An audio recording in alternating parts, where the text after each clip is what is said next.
Sequencing is not the same thing as choreography. Okay? And it's very, very tempting to choose the sequencing that works best as a flow. From this to that to this, and we get very attached to our flows, to our choreography, and it's like, and here you are in Shavasana, boom, right? Structurally speaking, however, as we're learning, it may not work. Yeah. You may need to somehow figure a nice, elegant way to get people from whatever horizontal or seated situation where you leave them at the end of class back up onto their feet, reset those SI joints, you know, have them maybe roll down or roll up or something, you know, and maybe they're here, okay, which is fine, and maybe they're here, which is fine, and then maybe they're here, which may help. So, you know, but don't get so attached to your choreography that it turns into a sequencing issue for your students.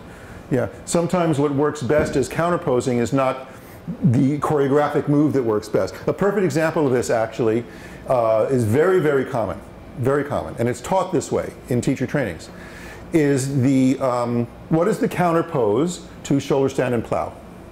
Fish pose. Fish pose, everyone knows that. Matsyasana, right? And it works beautifully choreographically. Because you're up in shoulder stand and you're down in plow, you put your arms behind you, you roll down, you're up on your elbows, boom, you're in fish. It's just a smooth move, isn't it? Problem is, that's really not the best counterpose for shoulder stand and plow at all. You know, that actually can crank people's neck even worse. Because the idea is, yes, you're counterposing positionally, because you're in an extreme weight-bearing flexion in shoulder stand and in plow.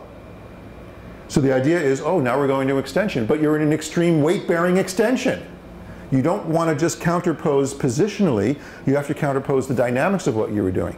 Turns out, the best counterpose to that is to turn over onto your stomach and do some kind of, you know, gentle little baby cobra movement, do some sort of little flowing breath thing where you're turning the head in, you know, with Shalabhasana movements, something like that.